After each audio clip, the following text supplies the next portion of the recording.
আসার তৌফিক দান করেছেন সেই মহান রব্বুল আলামিনের শানে কালেমাতুল শুকর আলহামদুলিল্লাহ। মানবতার মুক্তির দূত সাইয়্যিদানা হযরত মুহাম্মদুর রাসূলুল্লাহ সাল্লাল্লাহু আলাইহি ওয়াসাল্লামের প্রতি অসংখ্য দরুদ ও সালাম। আল্লাহুম্মা সাল্লি আলা মুহাম্মাদ ওয়া আলা আলিহি ওয়া সাহবিহি ওয়া বারিক ওয়া সাল্লাম। সম্মানিত উপস্থিতি, আমাদের খুতবা চলছিল ঈমান ভঙ্গের কারণ। ঈমান ভঙ্গের 10টি কারণ, তার মধ্য থেকে 1 নম্বর কারণ শিরক, 2 নম্বর কারণ কুফর, 3 নম্বর কারণ নিফাক, আর 4 নম্বর কারণ রাসূল সাল্লাল্লাহু আলাইহি ওয়াসাল্লামকে আদর্শ নেতা গ্রহণ না করা। 5ম কারণ হলো আল্লাহর বিধানকে অপছন্দ করা। 6 নম্বর কারণগুলো আজকে আপনারা শুনে নেন। আজকে শেষের কয়টা একসঙ্গে শেষ করে দিতে চাই, অন্য প্রসঙ্গে যেতে চাই।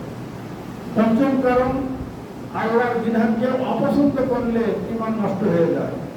দ্বিতীয় প্রতি কটাক্ষ এবং সমালোচনা করলে, দিনের সমালোচনা করলে, ঠাট্টা বিদ্রুপ করলে ঈমান নষ্ট হয়ে যায়। জাদু নিজে করলে অথবা জাদুকরের কাছে গেলে, মোহাম্মদের কাছে গেলে ঈমান নষ্ট হয়ে যায়। মুসলমানদের বিরুদ্ধে ষড়যন্ত্র করলে ঈমান নষ্ট হয়ে যায়। কাউকে ইসলামের বাইরে মনে করলে, এটা আমাদের মাঝে নাই।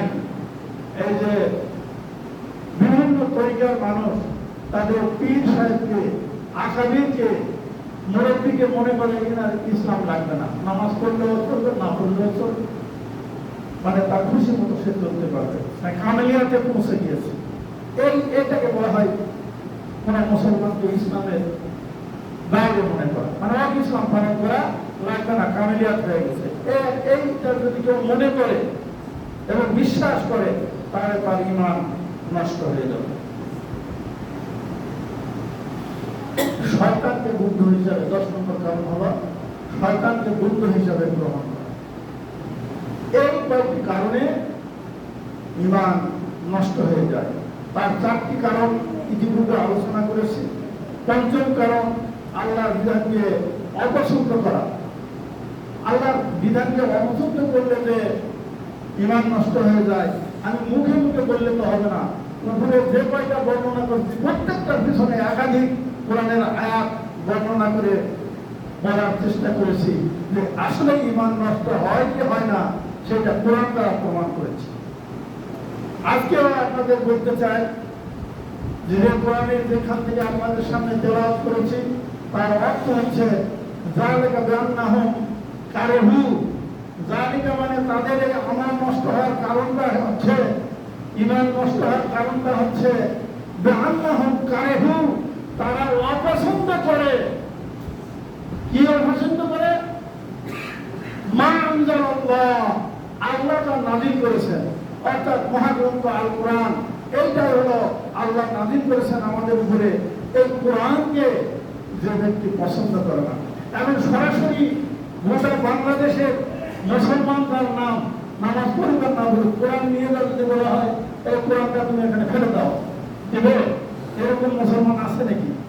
এই কোরআনকে তারা অস্বীকার করে না, কোরআনকে ইজ্জত করতে অস্বীকার করে না, কোরআনকে চুমা খাতে তাদের কোনো আপত্তি নাই, কোরআনকে মানে শিকায় গামছাতে, নতুন গামছাতে ধরে পুরো শুনতে কোনো আপত্তি নাই। আপত্তি হলো কোরআনের মধ্যে যে 500টি আয়াত, আদেশ এবং নিষেধ মিলে 500টি আয়াত আছে, ওই আয়াতগুলো মানতে তারা অস্বীকৃতি জানে, ওই আয়াতগুলো পছন্দ করে না, আল্লাহর এই বিধানগুলোকে পছন্দ করে না।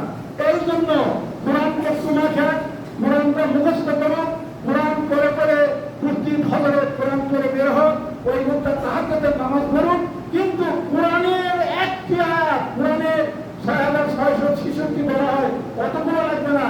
এই 500 আয়াতের যে কোনো একটি আয়াত, একটি বিধানকে যদি সে অস্বীকার করে, অপছন্দ করে, তাহলে তার ঈমান নষ্ট হয়ে যাবে। আপনাদেরকে বহুবার বলেছি, আমরা আল্লাহ রাব্বুল আলামিনের অসংখ্য আয়াতকে আমরা অস্বীকার করি। অমান্য করা নয়, অমান্য করলে তো অপরাধ, অস্বীকার করলে অপরাধ, অপছন্দ করি। একটা উদাহরণ আপনাদের কাছে যে আমরা যে অপছন্দ করি তার প্রমাণ কি? হুজুর আপনার কাছে কি প্রমাণ আছে? তার প্রমাণ আছে আমার কাছে। এই বাংলাদেশে কেউ বলে 95%, কেউ বলে 92%, আমি ধরলাম 90%।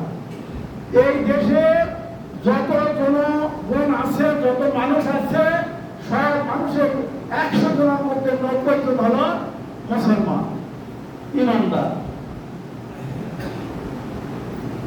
90 জন মানুষ, একটা দেশের 90 জন মানুষ যদি আল্লাহর কোরআনের বিধানটাকে পছন্দ করত, পছন্দ অস্বীকার না, পছন্দ যদি করত, তাহলে এই কোরআন আমাদের সংবিধান হতো কিনা এটা বলে। বাংলাদেশের 90% মানুষ যদি এটাকে বলতো যে হ্যাঁ আমি কোরআন পছন্দ করি, তাহলে কোরআন সংবিধান হতো কিনা? হতো। একটা পাগলেও বলবে যে হ্যাঁ হতো। হয়নি কেন? আমরা কোরআনকে সংবিধান হিসাবে অস্বীকার করেছি, অপছন্দ করেছি। মানুষ রচনা করেছে যে সংবিধান, সেইটাকে আমরা পছন্দ করেছি।